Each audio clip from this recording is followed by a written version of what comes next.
And how's it going, everybody? We are going live already. I tried to flip it around. Hold on, flip this around real quick.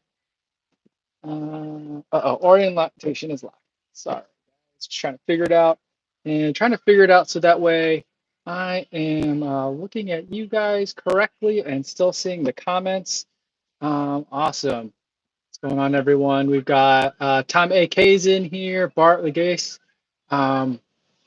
Yeah, so I hopefully you guys have gotten your runs in today for Seth's Demore Global Running for the live stream today. Hopefully you had some good races out there.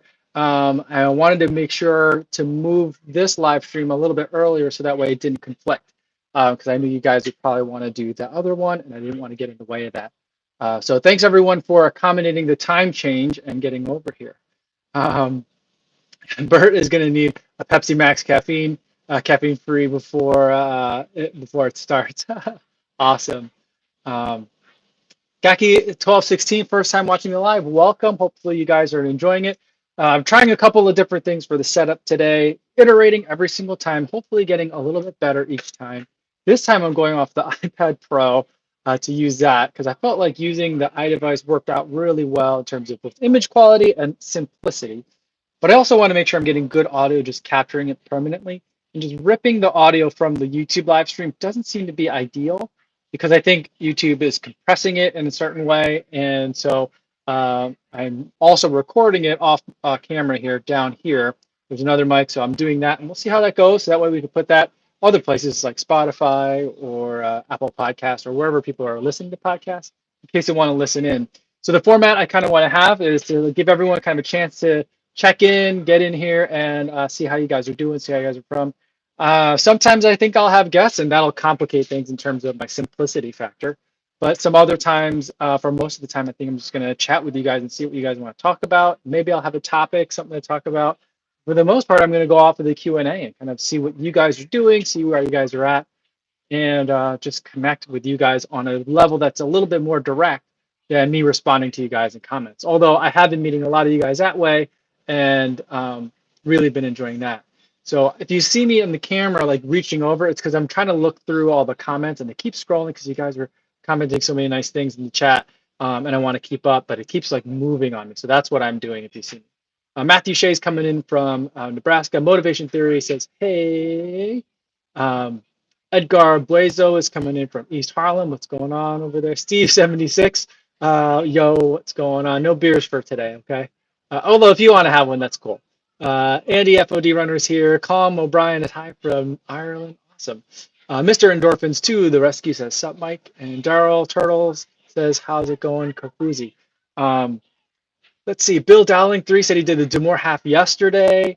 And Rick Vegas asked, did Seth finish? I didn't see his Strava update. I haven't seen it either. I haven't been keeping too close to track on it, but I did see that he was leaving to head out and he wasn't bringing his phone with him. So we'll see when he gets back. Um, Bo Barnett says, how's it going? It's going well here. It's a beautiful day in Chicago. I ran in shorts for the first time in a long time. And I think just shorts for the first time in Chicago for 2020. Before, I was looking back through some old footage today as I was getting ready for a video that's coming up. And I did run one time with shorts and calf sleeves, which is kind of close.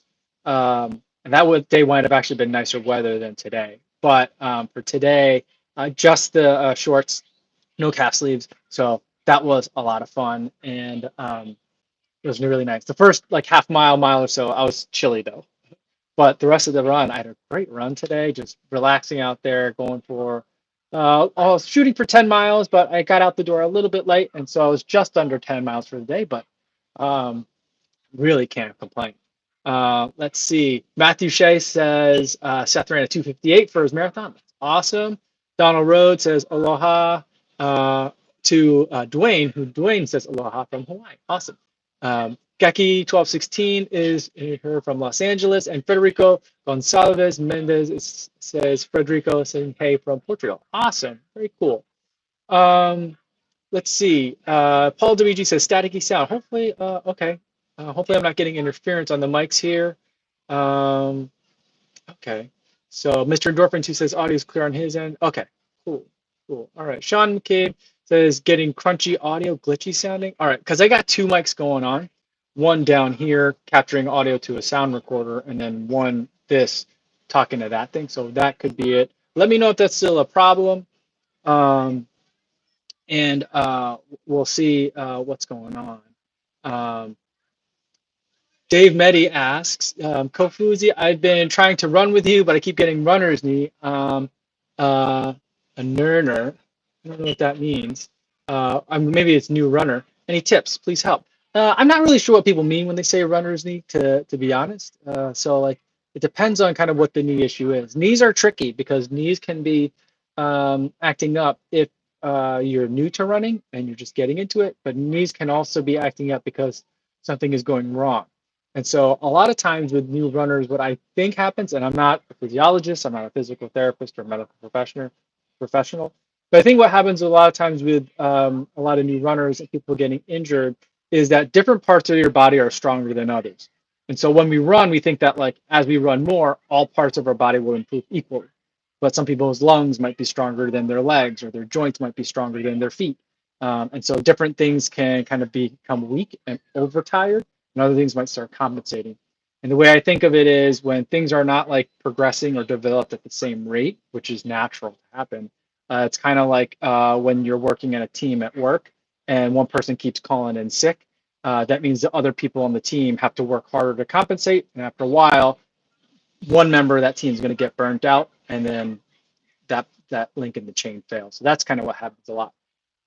We got a super chat in here from Motivation Theory Running. Says, hope you all had a great run today. Money for the shorts inventory. Thanks so much. Almost always running in shorts in Virginia, even in the cold. That's cool. That's awesome. I remember being in Atlanta in the winter, both this year and on a previous winter years ago, and it was like 60 degrees, and I was in shorts and I was loving it in like December. But other people were in like bubble coats, so I thought that was pretty funny. But you definitely, I think, can run year round in shorts, so that's awesome. Yeah, Mr. Endorphins to the rescue says if your knee is acting up, use an IT band. That could be it as well. Let's go through here, see what else we got here. C-Man says, what's up, Chell from TO? Awesome.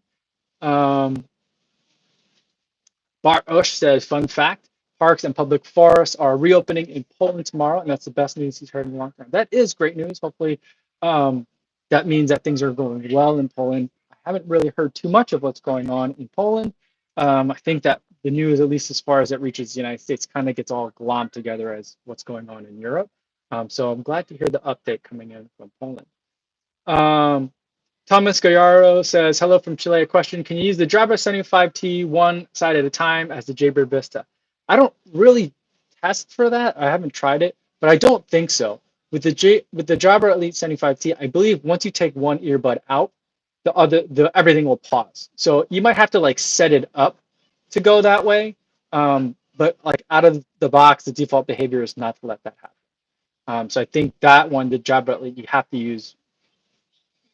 I think you have to use them both at the same time. Let's see. Eric Eric Boyvin says, Asics, Nike, or Saucony for everyday 5 to 10 mile running, and which model? I think yes for all three. They each have like an everyday trainer, and so there's lots of good options in each. With Asics, I think that you're probably looking. There's lots to look at right now. I think the Glide Ride or the Evo Ride. I haven't run in the Glide Ride, but it seems to be one that a lot of people like for longer runs. The Evo Ride I liked for faster days. So those are two that I like. A lot of people have been mentioning the Nova Blast, which is an interesting shoe, but I haven't tried it yet. Those are some options. Nike, I would go with the Pegasus or the Epic React. And Saucony, I would go with the Kinvara 11. Maybe the Freedom 3 if you're looking for a little bit more cushion.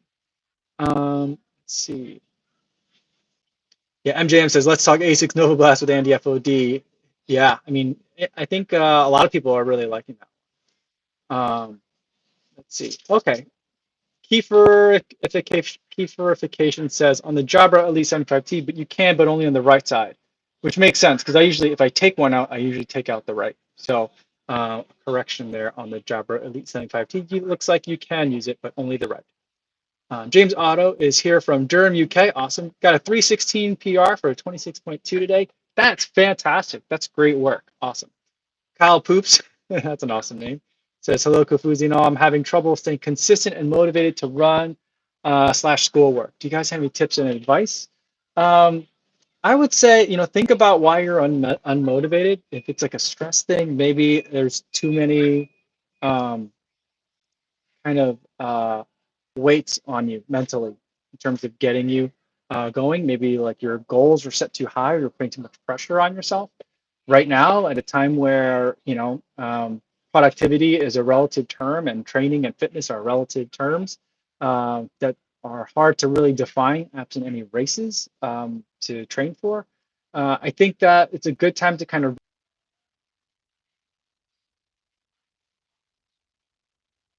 Okay, hopefully we're back on here. Sorry about that, guys. If I lost you, hopefully we're back. Um, okay. So there could be lots of reasons for it. Sometimes you're not working hard enough. Sometimes you're working too hard. Usually it's because I think when a lot of people get burnt out, they're putting a lot of expectations and pressure on themselves. And so reset some of the goals, um, take some of them away, or find a really huge giant one to go after. Kind of like one end or the other is kind of what I would recommend. The other thing that I can recommend is like either a change in routine or a change in scenery. So change in scenery might be a little bit hard these days, depending on the situation in your local government and your local area and what's permissible and what's safe. But that might be another way to do it as well. Try to make it fresh. All right. So let's see what else we got here. Michael Kim says, awesome illustrations. You've got a knack for drawing with crayons. That's pretty funny. He's talking about all the artwork behind me, that this wall is burgeoning. This is kind of like the second wall of art. This wall over here is like the main wall of art. And this is the new stuff, like the overflow, but a lot more stuff is getting added there. Um, let's see what's going on here. Um, see, Running with Pete says, yo, what's going on? Phoenix running weather, warming up to mid 90s next week. Send some cool Chicago weather. I wish I could. I wish it worked that way. But mid 90s sounds hot. I don't think I've gone hiking in like that kind of weather when I was in Phoenix years ago, over probably like a decade, more than a decade ago at this point. That was a hot day for sure. Even though it wasn't even summertime, it was like in November. Michael Kim says, channel is great. Thanks for all the content. Thanks so much. And thanks for watching. Um, Han Hao says, hi from London. Race, as most others, is canceled. So she's going to rebuild base again. Great idea. How long is a good time to build your aerobic base? For an intermediate regular runner, um, I think it depends on where your aerobic base is starting out. I think that right now we have the luxury of, I guess the luxury or the silver lining that like we can build aerobic base for a long time. The good news about aerobic base building is that it's relatively easy on your body. And so we're not going to worry that we're going to be putting ourselves at risk for overuse injury. And it'll also put us in a really good position if you just constantly focus on aerobic base for the next while and maybe even throw some cross training in there, strength training, that when the time comes where we can start planning for races again, that we'll be ready to just take off and start hitting that speed work really hard then with the benefit of potentially months and months of aerobic base building. But depending on where you're starting out and which type of aerobic base building you're doing, anywhere like between, usually an off season is a good amount of time. So people usually run their last marathon in like October or November, and they run their spring marathon in April, starting up training in somewhere in like February or so. But in the interim, from like October to February or March, you're doing a lot of base building. That's usually a good amount of time for a lot of people. Let's see. Bert Legas says, I'm back. Yeah, sorry about that. I think that I meant to switch this iPad up so that it could tether from my phone. I forgot to do that. So right now we're competing with streaming Doc McStuffins on the TV over there for bandwidth. So I apologize for that. Bert said, ran a new PR on the marathon today. That's awesome. It went from 144 to 136. That's huge. Great work. And Calhan is joining in from Switzerland. Hello again. Awesome. Good to see you again. And then Mr. Endorphins to the rescue says, like the white shirt, what brand? This is Corsa, this brand that has this logo on it. This is one that got sent to me. I like the white shirts because it gets picked up on camera really nicely, although I normally don't like white t-shirts. But this one's nice. It's a little bit on the thick side. I have a gray one as well that I ran in the Houston Marathon in, and it's a little bit on the hot side. but it's a little bit thicker and it's very comfortable to wear when you're like around the house as well. Let's see. Ronald Rhodes says, not digging the stack heights of the Hokas. Do love them for walking, but running at like a lower stack height. Any suggestions?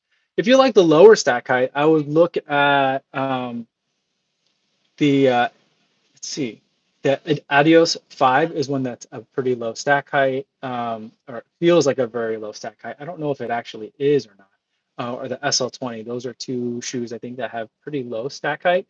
It depends on, like, for me, the only shoes that I run in that are low stack heights are kind of like racing and tempo shoes. So like not really daily trainers. I'm not as familiar with daily trainers that have low stack heights. Um, so that's one thing. Like for example, like and it depends on what people mean by low stack height too. So like today's video was about the Pulse Boost HD Winter, and the stack height there at the forefoot, it's 10 millimeters. I think it's pretty low. Hey guys, what's going on?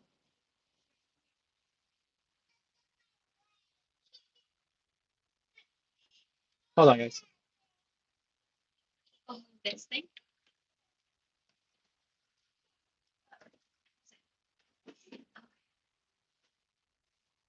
Sorry about that. I think the girls are getting a little bit antsy today. I think they're starting to get a little bit of cabin fever. We did take them out yesterday, let them take their bikes and scooters out around the block a couple times, and that was their first time outside in probably like 10 days, 2 weeks. So I think it's just starting to get to them. And right now, the weather warming up. This time of day in our house, it's all windows, and so it gets really hot. So I think that's starting to get to everybody too. Um, let's see. Uh, Levin, Martha says, changing scenery is sometimes as simple as reversing the loop you've been running. And I agree with that. That's certainly true. Um, I've been kind of doing the same thing where like I'll go one way around a loop lately. I don't really like my routes now because I'm just running on city surface streets. But I try to find like a couple of landmarks that I'll try to hit in a certain direction or a certain way, like going by Wrigley Field. And then I'll do the other loop in the other way just to test it out, see how I like it, keep it a little bit fresher. Um, Calvin Arancibia says, hello, Kofuzi. Do I track my macros at all? I've been doing some research and haven't had much luck. I don't track macros. I don't know what a macro is, to be completely honest with you. I try to eat a lot of vegetables, and I eat when I'm hungry, that kind of thing. I try to keep it really simple because there's lots of things that are really complicated in life, and um, just making sure I'm eating regularly all the time to avoid being like, hangry and avoid like really big spikes in like blood sugar. Not that I'm worried about low blood sugar, just to make sure I'm not like going too long between eating. Um, Mainly for mood regulation, is enough of a juggling act for me. Let's see. Daniel P says, will I ever review Ultra Zero Drop Shoe? Yeah, I got the Escalantes in the house right now. Probably in the next like week, I'll probably take them out for a spin. Christopher Williams says, hi there from the UK. Hey, Christopher, how are you? Anthony Kuchera says, any spots to do hill repeats in Chicago? There are a couple of spots. The one that I like the most is the flyover over by Navy Pier, which is a little bit kind of far from where I am now to run. It's about 4 miles from my house. So it's a little bit farther than from home than I kind of want to be. And the only way to get on the flyover now is going to Lakefront Trail, which is closed. So that's one right there that works out really well.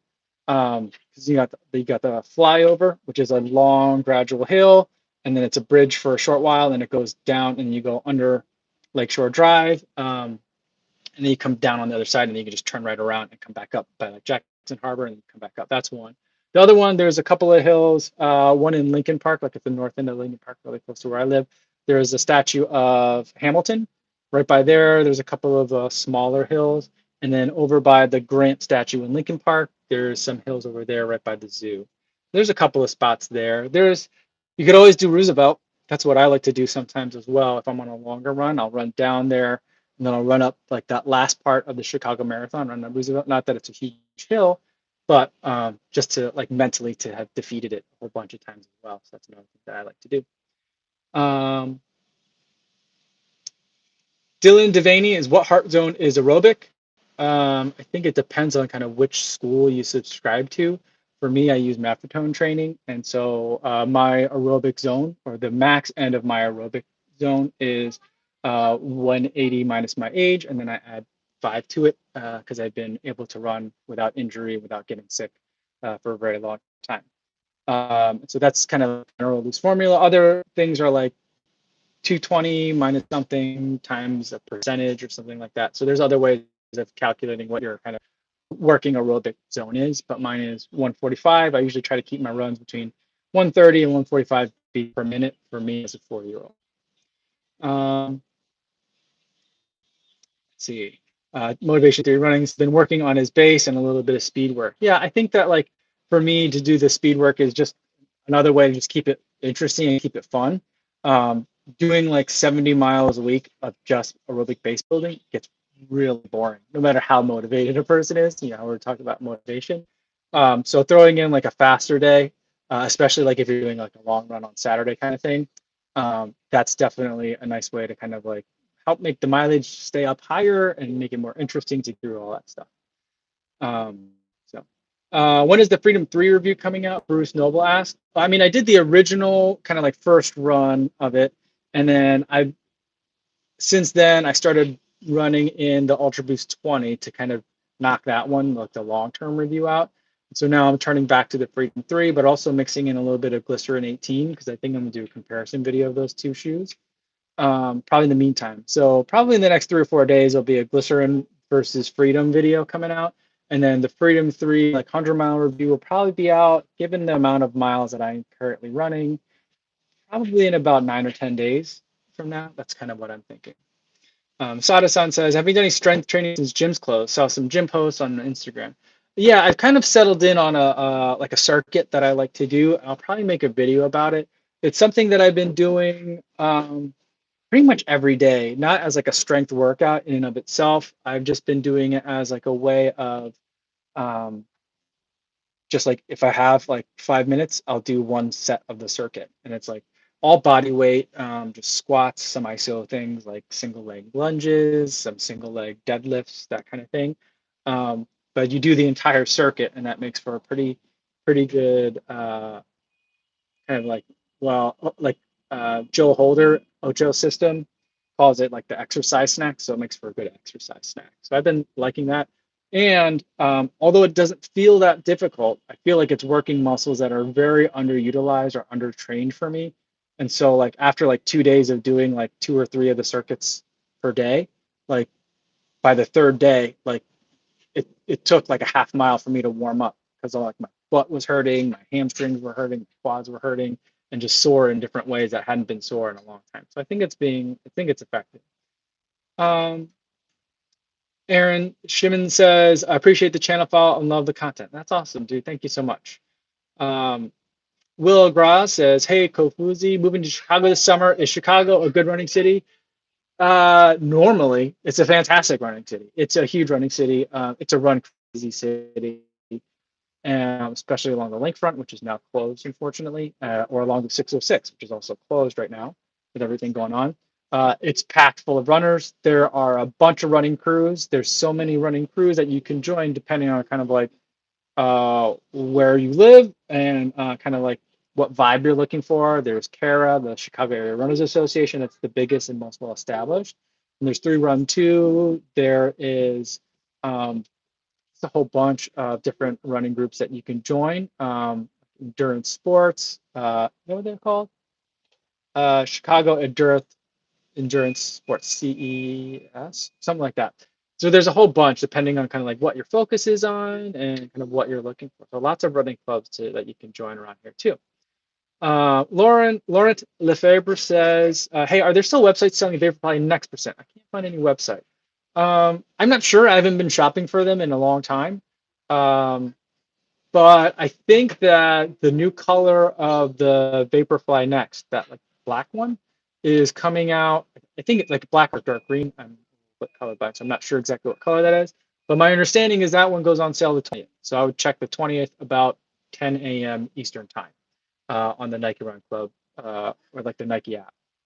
If I thought, hey, I saw that on Ben Johnson's web Instagram, so I would check that. So that's tomorrow morning. I would check for that.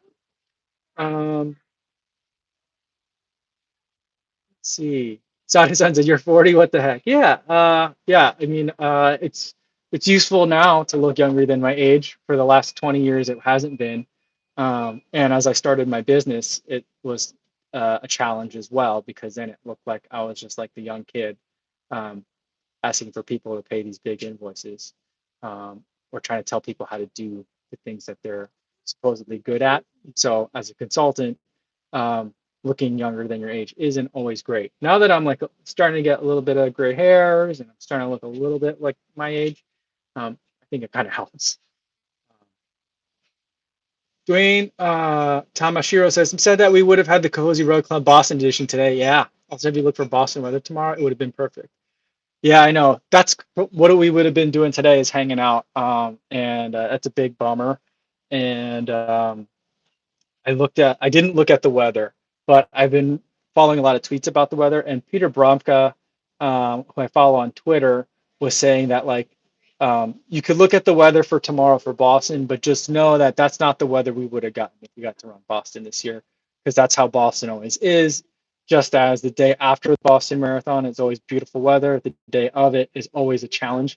And he just knows that if we'd actually run that Boston Marathon this year, it wouldn't have been beautiful weather. It would have been a challenge. So I think he's probably right. It's one of those moving targets. Um, cool Trev says, are you concerned about long-term joint damage from running on concrete so much? No, no. My understanding of how cartilage and stuff like that works, especially as one ages, is that it's not a uh, save and conserve it kind of thing. You have to use it for it to use it or lose it kind of thing. And so, yeah, I do probably wear shoes that have more stack height and more cushioning than most people. But I also switch out my shoes more frequently than most people do. And I don't care if I've eked out every last penny or what's a part of a euro called? Anyway, part of a euro to get every last minuscule particle of value out of it. If I feel like the shoe is, well, these days I only run 100 miles in a shoe and then I'll donate it to charity. But before then, I would, at about 250 to 270 miles, start looking for a new one just in case, because I didn't want to risk hurting myself on a shoe that maybe got to end of life a little bit earlier than anticipated. Hi, Sugar Runs is here. How's it going? She's dropping in to say hi from Long Beach. Also, between the NC360-1X versus R, what should you go with? I would go with the one NC360-1R because it's waterproof. The 1X is not waterproof. And the image quality is slightly better on the 1R. It's heavier and it's like the form factor is a little bit less convenient to work with, but the waterproofing for me is a huge feature. And even if you're not thinking about you're going to go in the water with it, if you think that you might, like if you're going to be at the beach and you might get it wet, like getting it splash wet could be enough to damage the 1X. So I would definitely go with the 1R. But good to see you. Demaje Brown says, with all the shoe reviews you do, how do you remember how each run feels in a certain shoe while still running in other shoes? Do you keep a journal on how that shoe is progressing? Yeah, I do. So I have like a couple of different Excel sheets that I have. One is to keep my mileage log. I know like Strava, you keep track of all your shoes and your mileage that way. But for whatever reason, that's always not 100% accurate for me. So I find myself constantly like being a little bit different in my personal tally versus what Strava has for me. Some shoes it's spot on. Sometimes it's like it didn't register it or I accidentally register it to a different shoe for whatever reason. So I have an Excel sheet that keeps track of my mileage log. I have another sheet that keeps track of different runs, mainly for footage. And I also try to but like I do keep notes of certain things that really stand out to me. It's not really voluminous. It's very like simple things like this thing hurt my ankle or there's too much secret stability built into the shoe, that kind of thing, or the upper's uncomfortable, basic stuff. But mainly those high notes usually, or like those prominent things that stick out, you usually remember about the shoe. If you don't, it might not be worth mentioning. So I don't keep too many notes on it. But I think the other part about it is that like when I have a shoe, I try to do like the initial review of it and then run in it a little bit, sprinkle in some other shoes, and then I'll spend a chunk of time where I really focus on that shoe and run like 5-6 days in a row in it. So that's what I do. All right, so it looks like Tom AK saying it's 3 p.m. So it's time for everyone to head over to Seth's. I normally go a little bit over on time today, but today I want to make sure I'm good on time. And sorry about that I haven't gotten to everyone's comments, but hopefully I'll get to see you guys in some of the other live streams, 6 a.m. on Instagram, 3 p.m. here on YouTube. So whichever way you want to hang out, I'd love to see you guys, and I love being able to chat with you guys this way. But head on over to Seth's channel for the post-race party. I'll see you guys over there. And in the meantime, hopefully everyone's staying safe and having good runs out there, and I'll see you guys soon.